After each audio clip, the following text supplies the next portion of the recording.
लिखना छोड़ दो, ध्यान दो यहाँ पर। अब हम लोग मोलरता मोललता ये सब चीज पढ़ चुके थे।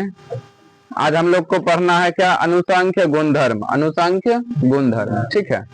अनुसंख्य गुणधर्म को पढ़ने से पहले हम लोग उसके बारे में थोड़ा जान लेते हैं। कहने का मतलब क्या हो गया, ऐसा विलयन जो अणुओं की संख्या पर क्या रहती है, निर्भर करती है। नाम में है अनुसंख्य। अनुसंख्य मतलब अणुओं की पर निर्भर करती है, उसके प्रकृति पर नहीं। कहने का मतलब क्या हो गया कि मान लिया जाए जी यहाँ पर ये है कोई पानी से भरा हुआ टब, ठीक है ना। इसमें क्या कर दिए हम लोग, मिला दिए NaCl। क्या मिला दिए, नमक, ठीक है ना। इसकी संख्या, इसकी मात्रा अगर मान लो कि 100 ग्राम रखे, कितना रखे हैं, 100 ग्राम, ठीक। और एक और टब लिए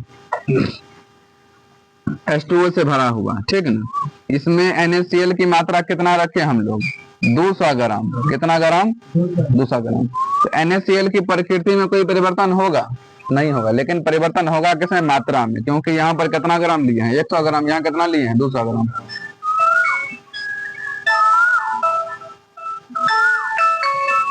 हेलो, हाँ, नहीं,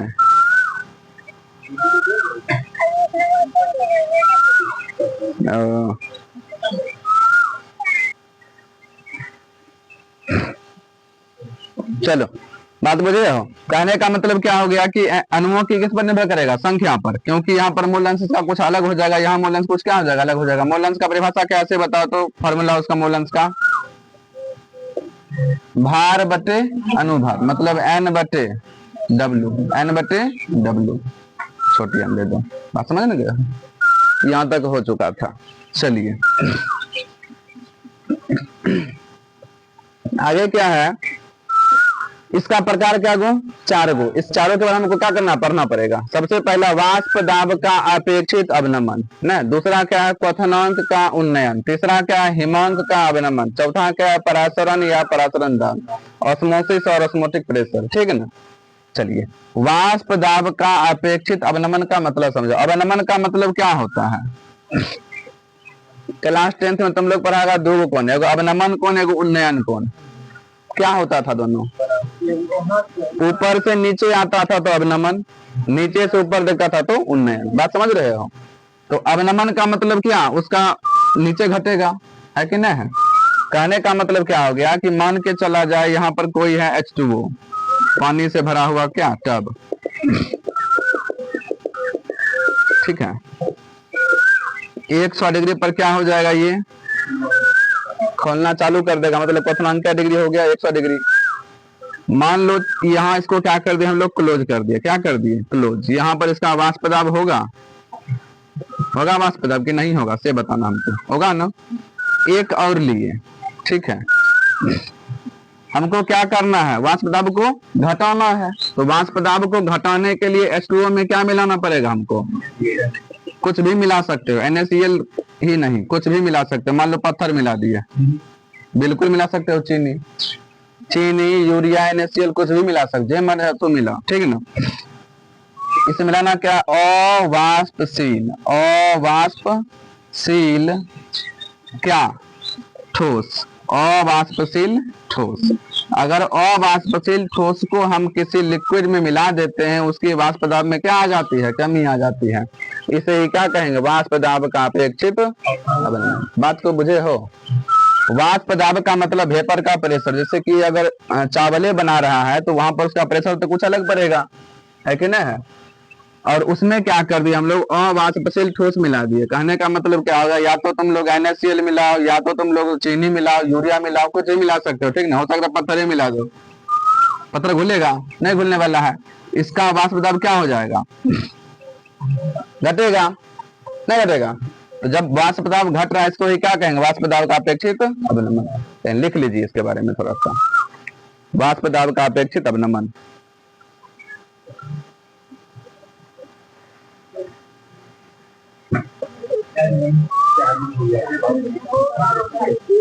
ध्यान दो, कहने का मतलब क्या होगा, सो देख लो। वाष्प दाब का अपेक्षित अवनमन, किसी शुद्ध विलायक में अवाष्पशील पदार्थ को मिलाया जाता है तो उसके वाष्प दाब में कमी आ जाती है, इसे ही वाष्प दाब का अपेक्षित अवनमन कहते हैं। एग्जाम्पल के तौर पर क्या था कि इस 1 लीटर पानी में, मान लो कि पानी है, सीधे पानी है, ठीक है ना, इसमें क्या कर दिया हम NaCl मतलब कि नमक मिला दिए, ठीक है। जो पानी 100 डिग्री पर खौलना चाहिए था, अब वो पानी हो सकता है 110 डिग्री पर खौले, 180 पार पर खोलेगा कि नहीं खोलेगा। तो जब ज्यादा पर खोलेगा तो इसमें कम वाष्प बनेगा, क्योंकि इसमें क्या मिला हुआ है, नमक मिला हुआ है, ठीक ना। तो जखने कम वाष्प बनेगा तो वाष्प दाब में क्या आ गया, कमी आ गया। तो वाष्प दाब में कमी आने को ही क्या कहते हैं, अवनमन। क्या कहते हैं, अवनमन।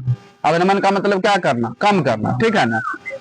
अर्थात P0 माइनस PS बटे P0 बराबर क्या, X, ठीक है। अब यहाँ पर ये सब है क्या से देख लो। P0 क्या है, शुद्ध विलायक का वाष्प दाब, शुद्ध विलायक का। PS क्या है, टोटल का, बिलियन का वाष्प दाब, टोटल बिलियन का, मतलब किसमें जब नमक मिला दिया टोटल बिलियन बन गया। इसका वाष्प दाब कितना है, PS बटे P0। P0 कितना था, शुद्ध विलायक का वाष्प दाब, ठीक है। X क्या है, विलय का मोल अंश। X क्या है, विलय का मोल अंश, मतलब कि NaCl का मोल अंश, NaCl का मोल अंश। हम लोग जानते हैं X बराबर क्या होता है, N बटे N, जहां पर N है किसके लिए, विलय के लिए, En है किसके लिए, विलायक के लिए, छोटी n किसके लिए, बड़ी n किसके लिए, विलायक। अब इसमें विलय और विलायक कौन है, विलय है NaCl क्योंकि ये घुल गया, विलायक है इसको मतलब कि ये घुला लिया, बात समझ रहे हो। चलिए n बराबर W1 बटे M1 मतलब कि भार बटे अनुभार, W2 बटे M2 मतलब भार बटे अनुभार। अब देख लो W1 क्या है, विलय का भार, W1 क्या है, विलय का भार। M1 क्या है, विलय का अनुभार, क्योंकि भार बटे अनुभार हम लोग जानते हैं, ठीक है ना। तो विलय का भार बटे विलय का अनुभार, बड़का n पर आओ, W2 बटे M2 मतलब कि विलायक का भार, W2 मतलब विलायक का भार और M2 मतलब विलायक का अनुभार। यहाँ तक समझ में कोई दिक्कत नहीं ना है, आगे बढ़ते हैं। एक चीज देखो, X बराबर क्या है, N बटे बड़ी N। इस छोटी n का मान कितना है, इतना है ना, कुछ नहीं किए, इसको उठा करके यहाँ रख दिए, इस n के बदले में रख न दिया यहाँ पर, समझते जाना बढ़िया से। बड़का n का मान कितना है, इतना, कुछ नहीं किए, इस बड़का n के मान को यहाँ पर रख दिए, कुछ नहीं किए, ठीक है। बीच में भाग का चिन्ह है, बटा मतलब भाग होता है। बचपन में तुम लोग ही पढ़ता होगा 4/3 भाग 5/6, ऐना अगर पढ़ता था, ये क्या हो जाता था, उल्टा जाता था ना, जैसे कि 4/3 गुना 6/5 हो जाता था, है कि ना। सेम टू सेम वही होगा यहाँ, इसका मतलब भाग है, निचलका को लिख दिए, और जब भाग को जब गुना में बदलेंगे तो ये क्या होगा, उल्टेगा। मतलब M1 नीचे में था ना, कहाँ भागेगा, ऊपर में था, कहाँ आ गया, नीचे। बात को समझो, अब समझे बात को, क्योंकि अब समझा दिए ना। चलो ये किसका मान आ गया मेरे पास, X का मान, है कि ना। इनका भाग आता है, वैसे पलट दिए, बुझा बात को।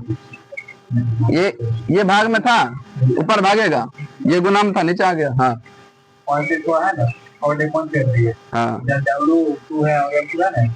है, ऊपर होगा M2, नीचे होगा W2, ठीक तो है, बुझा बात को।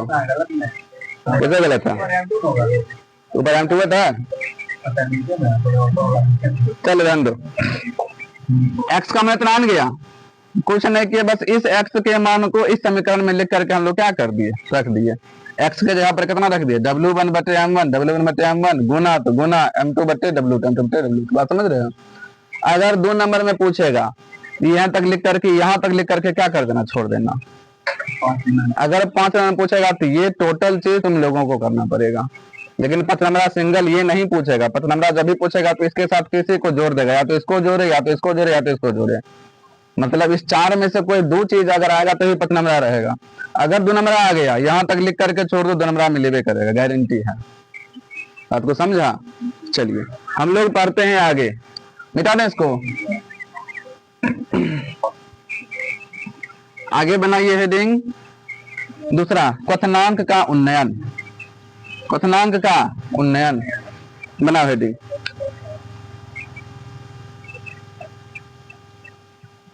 क्वथनांक का उन्नयन, उन्नयन मतलब घटना की वर्णना, बढ़ना।